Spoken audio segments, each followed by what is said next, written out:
la demanda internacional y los nichos de mercado para la quinoa.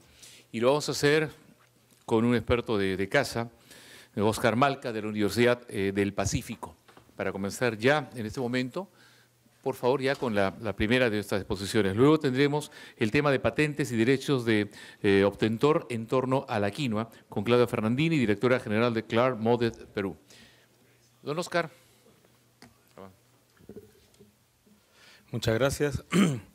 Esperamos que en esta breve presentación les dé a ustedes una idea, un panorama general de los nichos de mercado y algunas tendencias con respecto a los alimentos en el mercado mundial. Hablar obviamente de la quinoa no solamente es hablar de un cultivo y un alimento ancestral, sino que hoy día estamos hablando de dos cosas, de mercados sumamente interesantes y también de amenazas.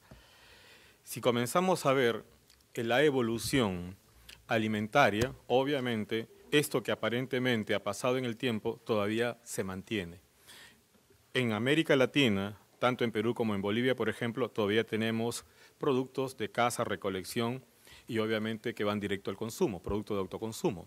Hasta, en algunos casos, no es lo común, pero existen sistemas alimentarios complejos. Todo esto ha permitido una amplia oferta en el mercado internacional de alimentos. Los consumidores hoy día, básicamente, en aquellos que sobre todo tienen ingresos más elevados, en países de per cápita mucho más elevados, están preocupados no solamente por alimentarse, sino que adicionalmente los productos sean amigables con el medio ambiente y obviamente están muy preocupados por su salud. Todo esto se materializa en ciertas tendencias, como la primera, vinculados al medio ambiente, y eso ha generado una gran cantidad de certificaciones como la de los productos orgánicos, pero también quieren que los alimentos estén disponibles todo el año, y eso implica consumir la producción local como también los productos importados, y eso implica que cualquier producto importado tiene que ser seguro, y esa seguridad puede ir no solamente en el caso del producto en sí, sino hasta normas como el caso del bioterrorismo. Por otro lado, la seguridad alimentaria exige inocuidad. Esa inocuidad, obviamente, en nuestro sistema de producción hay una gran brecha que no solamente está vinculada al producto, sino a nuestras costumbres. Y ese es un tema que tenemos que superar. El cuarto es que hay una fuerte tendencia de precios altos, sobre todo en los productos nutritivos no tradicionales. Estos productos no tradicionales tienen una gran aceptación, más aún, pueden lograr posicionarse. Una cosa es ser aceptados en el mercado y otra cosa es posicionarse en los mercados. En la medida que tengan más soporte científico de investigación, facilitan la entrada al mercado y estos estudios facilitan la generación y el posicionamiento de la marca. Por lo tanto, no solamente se debe ver investigación como un producto o como una necesidad para el desarrollo del producto, es un intangible para generar marcas, que es al fin y al cabo lo más importante en la comercialización. La otra tendencia son los alimentos prebióticos y probióticos, lo que llamamos productos de bacterias amigables. Y obviamente, en algo donde la quinoa está pintada, son los granos enteros. El otro elemento muy importante es básicamente la parte de etiquetado. La parte de etiquetado, en algunos países, tienen plena libertad en el diseño, pero obviamente son muy exigentes en la forma de presentar los datos y en el soporte de los datos. Por ejemplo, este es un jugo, un smoothie, que es la forma como se presenta en Inglaterra, ¿okay? Representando manzanas, plátanos, etcétera, todo lo que contiene este concentrado en este smoothie. Una tendencia fuerte a consumir productos con reducción en sal, edulcorantes alternativos que reemplacen a los edulcorantes químicos, muchas aguas y cada vez la rentabilidad en las aguas es impresionante, aguas que se venden, en el caso de Lima, por encima de los 20 soles, en otras partes que se venden encima de los 10 euros, es decir, hay mercados para todo. Pero estas tendencias se resumen si tomamos en cuenta al consumidor. El consumidor es el eje y es el menos estudiado en el caso de los esquemas de comercialización en el Perú. Nosotros básicamente tenemos este enfoque tradicional, del campo directo al consumo, directo a la cuchara, al tenedor, etcétera, a los cubiertos. Pero este consumo que va a ser realizado por alguno de nosotros, y nosotros, entre comillas, no somos iguales. Existen consumidores de mayor nivel educativo, existen consumidores de mayor nivel adquisitivo, y estos consumidores manejan tres componentes: cerebro, boca y estómago. En la medida que el per cápita y el nivel cultural sea alto, obviamente va a haber una interrelación entre estos tres componentes. La parte del cerebro maneja las emociones, el placer, el bienestar y la preocupación por el ambiente. Y dependiendo del tipo de consumidor, hay consumidores que son perfectamente equilibrados, es decir, pueden sacrificar el sabor y sus emociones siempre y cuando el producto sea amigable con el medio ambiente. Y al revés también. La parte de la boca es la que básicamente trabaja el tema de gastronomía, los gustos, las texturas. Productos desconocidos pueden tener texturas desconocidas y obviamente hay que hacer todo un trabajo de introducción para que lo prueben. Y después viene el estómago, que es la preocupación por la salud, la flora bacterial, y ahí entran los famosos productos prebióticos y probióticos y obviamente la saciedad. Si revisamos todas estas variables y hacemos una combinación, no existe combinación estándar. En otras palabras, hay muchos estudios donde se han hecho análisis factoriales para ver qué combinación de factores y variables pueden explicar a un consumidor, y no existe tal estandarización. Donde sí existe de alguna manera cierta correlación es capacidad adquisitiva y nivel educativo. Mientras mayor sea la capacidad adquisitiva y el nivel educativo, más exigentes se vuelven en las variables que estoy mencionando. Esta interacción de estas variables son las que después van a presionar por una demanda segura y de alta calidad y obviamente amigable con el medio ambiente. Y esto va a condicionar con qué proceso vas a sembrar, a cosechar y a manejar la post cosecha. Entonces, esto es lo que buscamos recoger en los mercados, porque es la forma como se juega hoy en día para condicionar el proceso. Obviamente, todo esto, dependiendo de los países, va a exigir reglas de juego claras con respecto a la trazabilidad. Esto nos lleva a que los consumidores son muy selectivos. Estos consumidores cada vez tienen una competencia muy reñida. Los consumidores no solamente eligen los productos más baratos en términos de costo-beneficio, en términos de calidad, siempre esperan mayor calidad, no son fieles a nada. Obviamente podrán querer una marca en la medida que ésta respete o ésta responda a sus expectativas. La disponibilidad, si los productos son buenos pero no hay disponibilidad, sencillamente se corta la fidelidad o el seguimiento del desarrollo de la comercialización y un estricto sistema en el etiquetado. Más aún si la imagen país no es la mejor. Estas tendencias las podemos resumir en 12 segmentos de mercado. Alimentos de ahorro y diversificación, alimentos anti-aging o anti-envejecimiento, alimentos ricos en vitamina D, energizantes, frijoles, antioxidantes, aceites saludables, ajos, alimentos para el corazón, alimentos de olla o de cacerolas, enriquecidos en fibra y tofu. Cada uno de estos significa segmentos de mercado, y si tomamos como referencia mercados internacionales como Canadá, Estados Unidos, Europa y algunos segmentos del Asia, estamos hablando de los segmentos más pudientes a nivel internacional. Llegar a estos segmentos implica, ojo, no ser el primer productor, sino tener la mayor participación del negocio, no confundir ser el más grande exportador, pero ser el mínimo en la participación del negocio. Lo que hay que buscar es tener la mayor participación en el negocio. Todas estas tendencias las podemos resumir en estas tres, que lo que se busca son productos de conveniencia, acá entran los famosos alimentos preparados, productos de placer, los productos que son atractivos por sabor, forma, aromas y colores, el tema de forma es muy importante, alimentos que tienden a ser de salud, saludables, el aumento de la población mundial, aumento de expectativa de vida, más preocupación por la salud, auge de la dieta mediterránea. La interacción o la intersección de los tres componentes, conveniencia, placer y salud, es lo que configura al alimento ideal. ¿Quiénes tratan de consumir o buscan consumir el alimento ideal? Los que reúnen esos dos requisitos que hemos mencionado. Alto nivel de ingresos y alto nivel educativo. Estos tres componentes, cuando interactúan, están generando nuevos conceptos, nuevos nichos de mercado.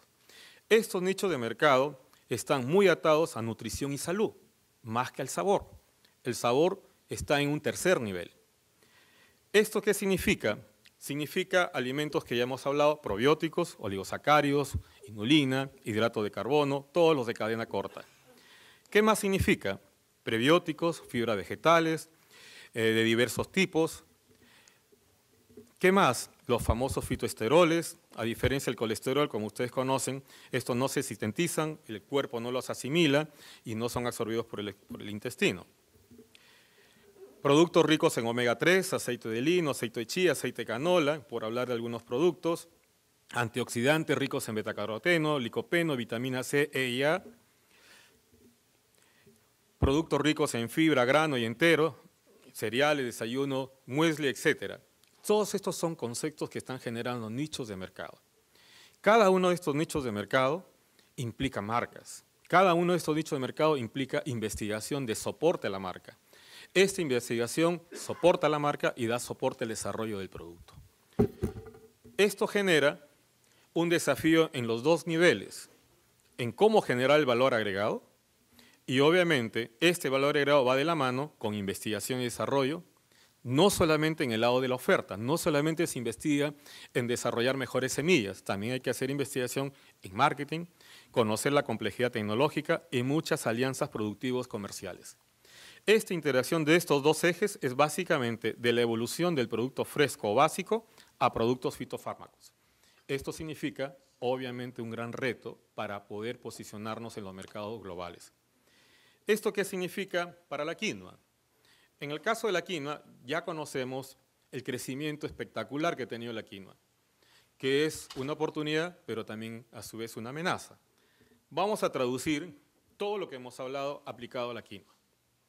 Todos conocemos que los niveles que ya existen de desarrollo en industrialización de la quinoa. Por el lado de la saponina, se trabaja cerveza, champú, detergentes, pasta dental, pesticidas, antibióticos. Por el lado del grano perlado, obviamente ya conocemos el caso de los granos, harinas, hojuelas, extruidos, expandidos, granolat, etc.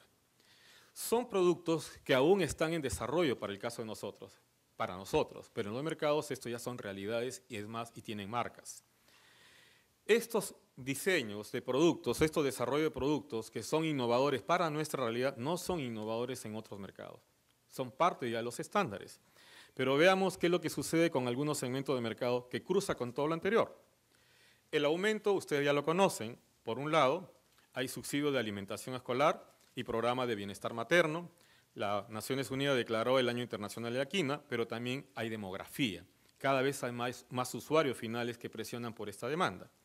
Este aumento ha generado el despertar por este producto en mercados que considerábamos minoritarios o pequeños, como por ejemplo el mercado vegano.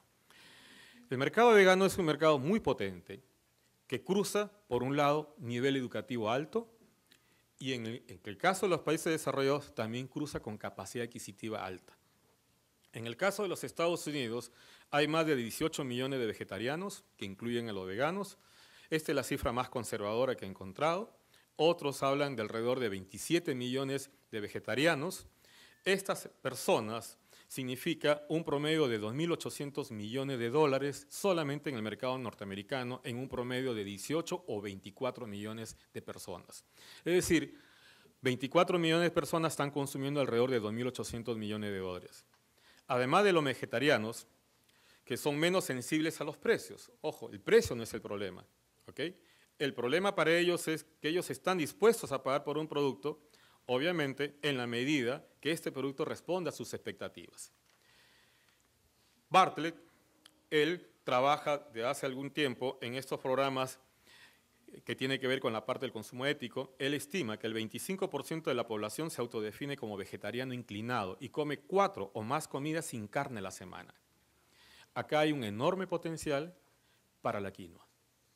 Nicho de mercado que nosotros no lo estamos identificando y menos trabajando porque seguimos aplicando, si bien es cierto que la quinoa es un producto no tradicional, pero las técnicas gerenciales son tremendamente tradicionales.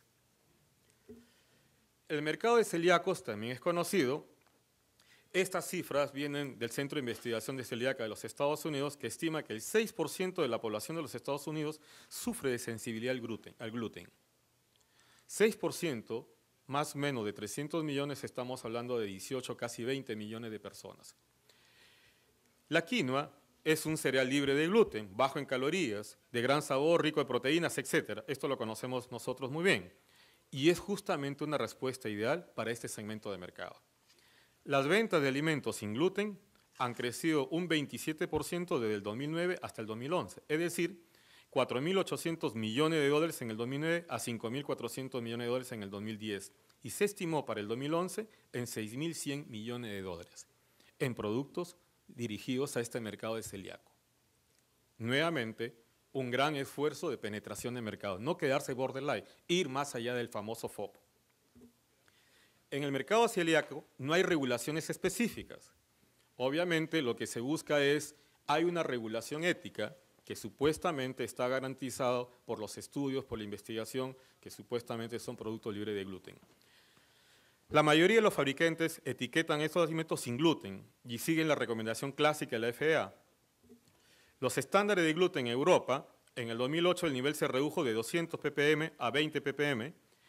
En Nueva Zelanda y Australia, sin gluten detectable permitió 3 ppm, en Canadá 20 ppm. Es decir, no existe todavía un estándar, pero nosotros aún no estamos trabajando esto. Y ahí viene un reto del lado de investigación y desarrollo para desarrollar estos productos que tiene que ir de la mano. Si hacemos mucho esfuerzo en invertir y mejorar la calidad de los productos, tiene que ir de la mano con mejorar la calidad de la comercialización. Mal hacemos en mejorar los productos y no participar de los beneficios de la comercialización. El mercado celíaco, como ustedes pueden ver, es un mercado en crecimiento. Ustedes acá tienen 4 nichos diferentes de panes y galletas y cada uno de estos tiene una buena cantidad de millones de dólares entre el 2011 y 2010. Ustedes ven que lo rojo es 2011 y todos crecen, absolutamente todos crecen. Pero así como existen estos nichos de mercado, también hay amenazas.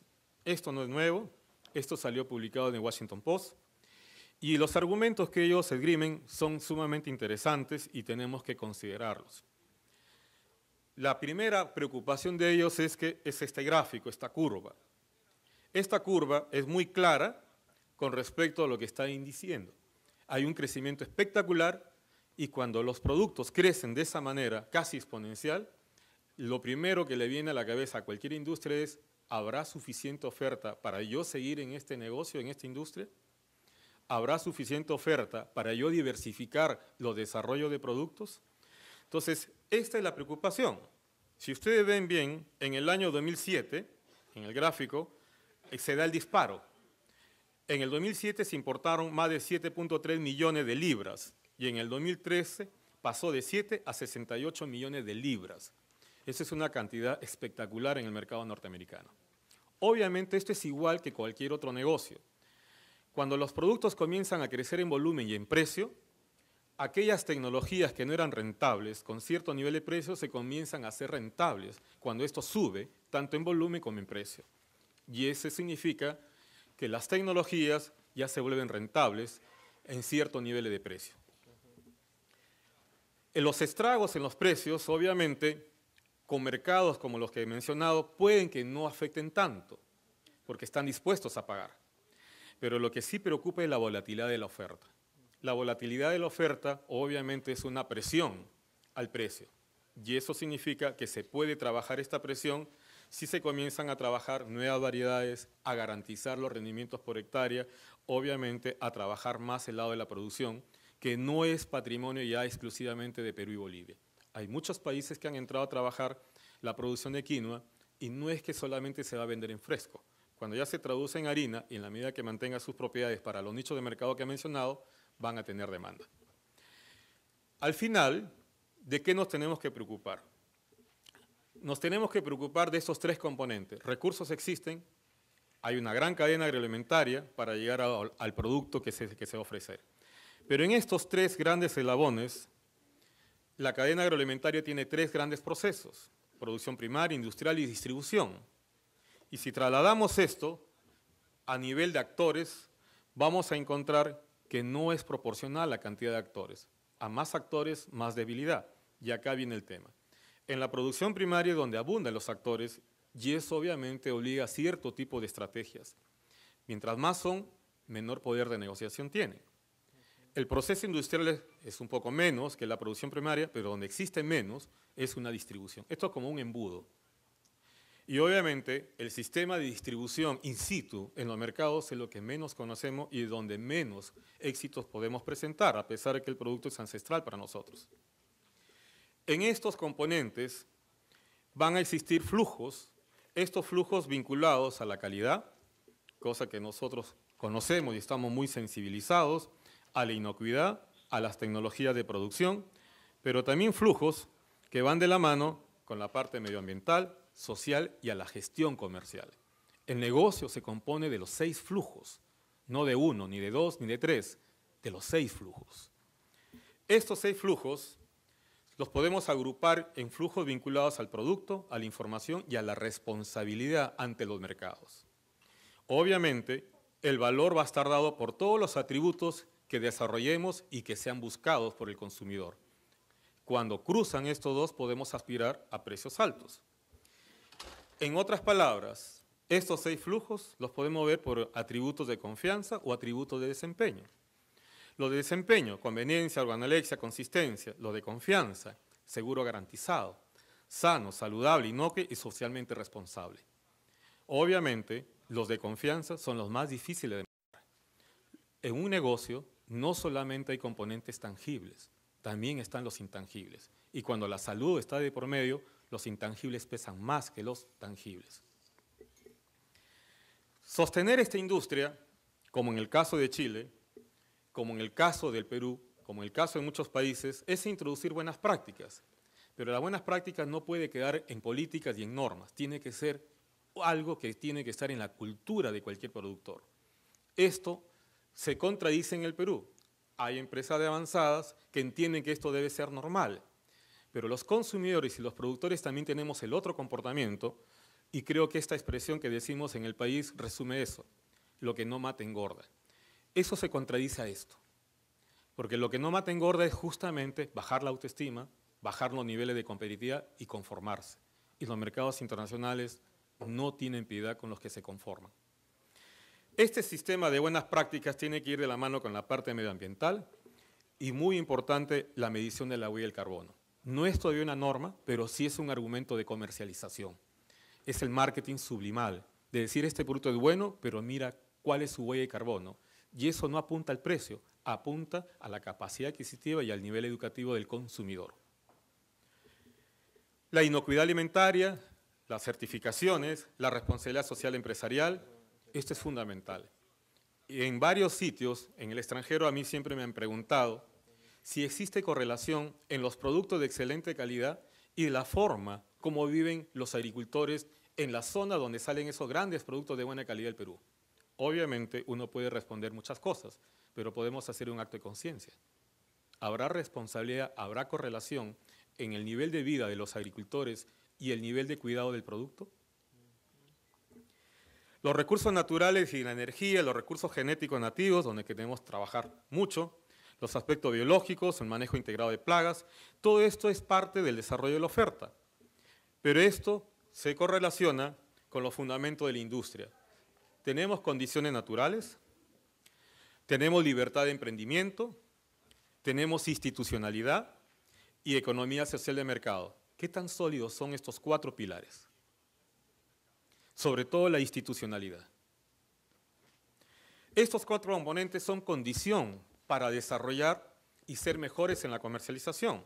Y esto va de la mano con el bien común. Entender que la inocuidad no es una norma, es parte del bien común. Entender que la seriedad comercial no pasa por de repente, a lo mejor, quién sabe, pasa por llegar a tiempo. Los costos de transacción son parte de todas las teorías de comercialización en el ámbito internacional. Estos costos de transacción generaron lo que llamamos la teoría de internalización. No es nuevo, esto data de fines de los años 50 y se aplica en todos los niveles de negocios. Estricto apego a las regulaciones. ¿Esto qué significa? ¿Cumplirlas o interiorizarlas? El cumplirlas significa que si me las exigen, las cumplo, y si no me las exigen, ahí quedo. Esto tenemos que pasar de aprender a cumplirlas a interiorizarlas, que sea algo normal, producir con normas y que no haya esa brecha que para afuera mejor producto que para adentro. Coordinación entre la institucionalidad pública y privada. Yo creo que esto es un gran esfuerzo que viene haciendo Sierra Exportadora. Este es un gran trabajo que tiene que ser apoyado por todas las instituciones del país, en la cual nos vamos a involucrar directamente. Inocuidad alimentaria no es un requisito, sencillamente la condición de este negocio. Respeto y protección al medio ambiente es otra condición y obviamente responsabilidad social empresarial. Estos son los fundamentos de la industria que obviamente de alguna manera van a garantizar la sostenibilidad. En resumen, podemos hablar de calidad, de costo, de los deliveries en la entrega, de marketing, de la asociatividad, pero lo que integra todo es calidad de gerencia. Muchas gracias.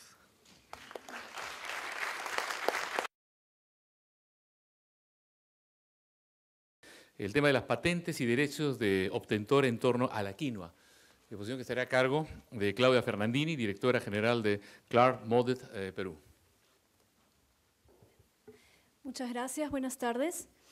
A mí lo primero que me preguntaron fue, ¿y qué es ese tema de las patentes y qué es lo que nos vas a venir a contar acá? Me preguntaron a la hora de almuerzo y Luis me ayudó a explicar un poco el concepto, basado tal vez en la teoría del iceberg, que lo pueden ver acá.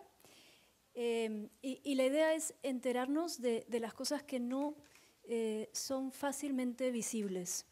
Nosotros nos enteramos de los nuevos productos, de las nuevas tendencias, a partir de lo que vemos en el mercado usualmente, ¿no es cierto? Vamos de repente a alguna feria y ahí es donde lo vemos. Un producto farmacéutico, por ejemplo, ¿cuánto demorará? Unos 12 años, ¿no es cierto?, en llegar al mercado antes de que nosotros lo conozcamos. Sin embargo, si nosotros analizamos la información que está en las patentes y en las publicaciones científicas, en las tesis, etcétera, nosotros nos podemos adelantar y podemos conocer eso que está debajo del iceberg. Y eso pues tiene muchas funciones, principalmente evitar accidentes, evitar chocarme con ese iceberg. Voy a poder tomar mejores decisiones, voy a saber a qué me enfrento y posiblemente voy a poder orientar mejor mis proyectos de investigación. Dicho eso, hemos hablado bastante de innovación.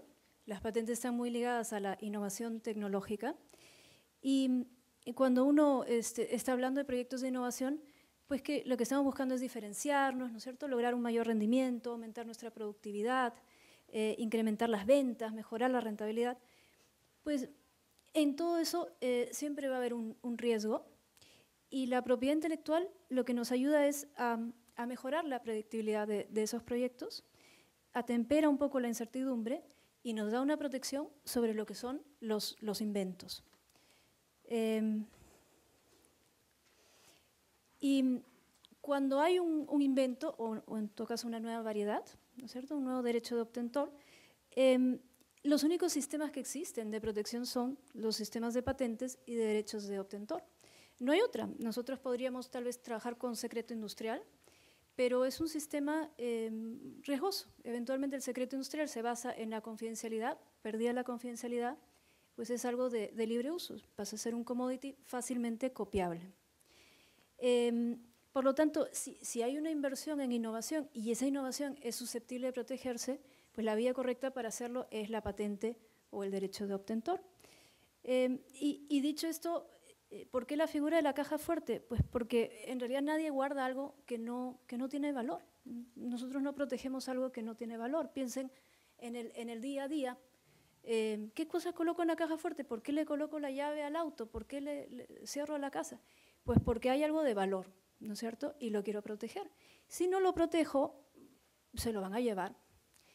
Y en el esquema de innovación y de intangibles, pues aquello que no está protegido es copiable.